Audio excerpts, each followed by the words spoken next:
नक्कीच उत्साहाचं वातावरण आहे आणि अगदी काही वेळातच ही मिरवणूक सुरू होणार आहे।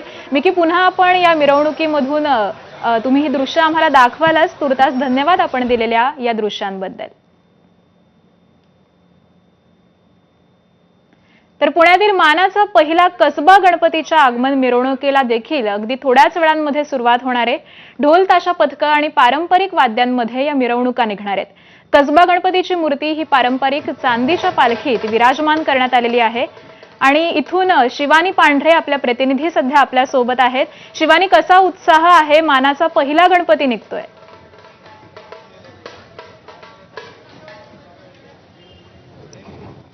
बाप्पांच्या आगमनाची जी चाहूल आहे ती प्रत्येक भक्तांच्या मनात दिसते आहे आणि मी सध्या मानाच्या पहिल्या कसबा गणपतीच्या या मिरवणुकीत आहे। मिरवणुकीला काही वेळातच सुरुवात होईल आणि त्यानंतर बाप्पांची जी मूर्ती आहे ती मूर्ती घेण्यासाठी केएम हॉस्पिटल जवळ जे मूर्तिकार आहेत तिकडे सगळे रवाना होतील आणि तिथनं या सगळ्या या मिरवणुकीला सुरुवात होईल। प्रभात बँड असू देत, संघर्ष पथक असू देत, असे अनेक जे काही ढोल ताशा पथक आहेत ते सध्या सज्ज झाल्याचं आपल्याला पाहायला मिळते। मागे बघितलं तर प्रत्येकाच्या मनात बाप्पांच्या आगमनाची जी आहे ती तो उत्साह आहे तो दिसतोय आणि हाच उत्साह आपल्याला संपूर्ण दिवसभर पाहायला मिळणार आहे, कारण आज बाप्पा घरोघरी विराजमान होणार आहे। मानाच्या 5 गणपतीचं आहे ते पुण्यात खास महत्त्व असतं आणि त्याच्यात पहिल्या मानाच्या कसबा गणपतीचं आगमन मिरवणूक आहे ती काहीच वेळात सुरू होईल आणि चांदीच्या रथात आहे ते बाप्पा विराजमान होतील। या गणपतीचं वैशिष्ट्य म्हणजे चांदीच्या रथात बाप्पा विराजमान होतात। पारंपरिक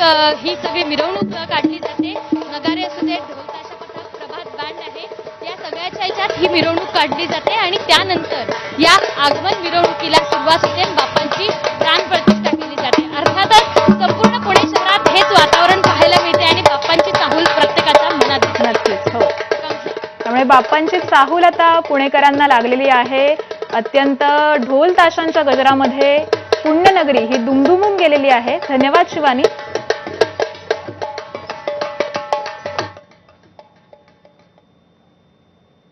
तर कोकणात गौरी गणपतीचा सण